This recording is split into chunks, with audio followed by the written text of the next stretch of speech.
Bonjour peuple de Dieu, sois béni, que la paix soit avec toi. Aujourd'hui nous continuons avec une méditation quotidienne après un petit arrêt. Et aujourd'hui nous sommes dans le Proverbe chapitre 1. Le Proverbe chapitre 1, je lis dans la version suivante.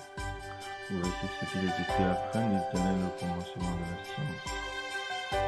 Les insensés méprisent la sagesse et l'instruction. Je répète la Bible déclare, Proverbe chapitre 1, verset 7, la crainte de l'Éternel est le commencement de la science, et les insensés méprisent la sagesse et l'instruction. Bien-aimés, beaucoup de personnes dans le monde se disent sages parce qu'ils ont de l'âge, parce qu'ils ont de l'expérience. Mais je voudrais dire aujourd'hui, ce matin, que la crainte de l'Éternel est la fondation de la véritable science, de la véritable sagesse. Celui qui ne craint pas Dieu ne sera jamais être sage, parce que la sagesse est attachée à la parole de Dieu.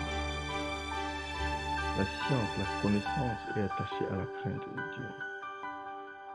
Seule la parole de Dieu peut te donner la capacité de vivre dans la sagesse, parce que le livre de la sagesse est fondé sur la parole. Toute personne qui a de l'expérience, mais qui n'a pas la crainte de Dieu, restera dépendant du péché. Le péché, c'est la rébellion. Le péché, c'est la destruction. Le péché, c'est la semence de la rébellion. C'est la semence de la destruction. C'est la semence qui sépare l'homme de Dieu. Et beaucoup de personnes se vantent d'être sages alors qu'ils sont dans le péché. Si tu vis dans le péché, tu ne peux pas être appelé sage. Si tu vis dans le péché, tu ne peux pas être appelé intelligent. Parce que le péché te sépare de la grâce et de la sagesse. Et pourtant la Bible déclare que toute grâce excellente et tout don parfait vient d'en haut. Ça veut dire que l'intelligence véritable vient de Dieu. La sagesse véritable vient de Dieu. Donc il est temps pour toi et pour moi, il est temps pour tous ceux qui m'écoutent ce matin, de considérer la sagesse comme la fondation d'une véritable vie épanouie. Donc la sagesse acquiert lorsque la parole de Dieu réside en toi, lorsqu'elle vit en toi, lorsqu'elle demeure en toi. Alors, le Seigneur te parle ce matin, le Seigneur me parle ce matin, le Seigneur me parle ce matin, et il dit qu'il est temps de retourner à Dieu et de pratiquer sa parole. Car la parole de Dieu nous sépare de l'ignorance. Elle ouvre notre esprit à la véritable sagesse, à la véritable crainte de Dieu.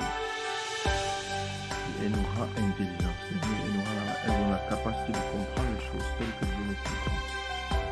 Elle nous rend la capacité de discerner le bien du mal et de vivre selon la parole de Dieu. C'est pour ça que Dieu a détruit Sodome et Gomorrhe, parce que leur sagesse était corrompue au point où ils sont devenus des homosexuels et qu'ils se sont convaincus que l'homosexualité était une bonne chose. Et aujourd'hui aussi, beaucoup de personnes ont introduit l'homosexualité dans leur société en se disant que l'homosexualité est une bonne chose. C'est ça la sagesse des hommes.